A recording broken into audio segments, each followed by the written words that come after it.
Bonjour à tous, j'espère que vous allez très bien parce qu'aujourd'hui on va découvrir ensemble quelques toutes nouvelles infos sur Cinder et l'armée des guerriers loups. Tenez-vous prêts, c'est parti. Ces infos nous ont été dites dans des pages d'un magazine de la saison 2 où on peut aussi retrouver des infos sur les alliés de Lordras dont Jordana et le plan du maître de Lordras est expliqué en détail. Donc pour Cinder on a appris qu'à travers un certain rituel, le rituel j'imagine de la lune de sang, il peut réaliser une sorte de mauvais spinjitzu, le Shatter Spin. On nous dit aussi que c'est un maître élémentaire de la fumée, mais bon, pour ceux qui suivent mes vidéos vous le saviez déjà.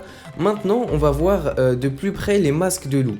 Et pourquoi est-ce qu'ils sont si importants? Déjà c'est un artefact très puissant, et c'est une chose à savoir, mais pourquoi est-ce qu'ils sont si importants pour Lordras? Tout simplement parce que quand quelqu'un le porte, pendant un certain rituel, il devient imbattable. Le masque peut également déstabiliser l'ennemi parce qu'il est terrifiant d'après ses infos, et c'est un très bon moyen d'attaquer les ninjas pour Cinder.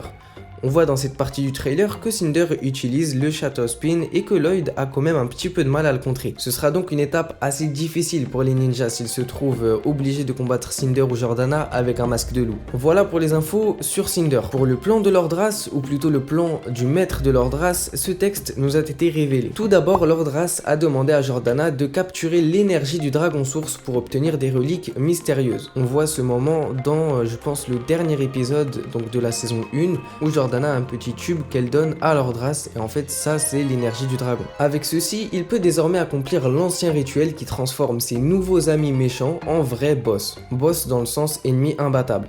C'est donc comme ça qu'il compte libérer les 5 bannis.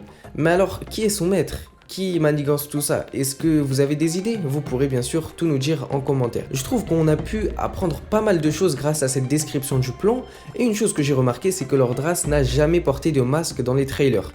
À moins que je me trompe, mais je ne l'ai jamais vu avec un masque de loup. Mais comme il est en quelque sorte le chef de Cinder et Jordana, en dessous de son maître bien sûr, il va en priorité les envoyer combattre à sa place et préparer les plans. Alors, qu'avez-vous pensé de ces infos? J'espère qu'elles vous ont plu, en tout cas moi ça a été le cas, et je ne cesse de vous le répéter, mais l'avant-première de Hoku, l'avant-première mondiale est dans une semaine maintenant. Réservez vos places, il y en a très peu, ça part très rapidement, c'est totalement gratuit, on se retrouve tous là-bas. Et je suis désolé pour ceux qui ne peuvent pas venir, mais ne vous inquiétez pas, je ferai un vlog. Ce sera comme si vous y étiez, et oui, j'ai pensé à tout. Bon, pensez à rejoindre le serveur Discord juste en bas en commentaire épinglé, et à la prochaine.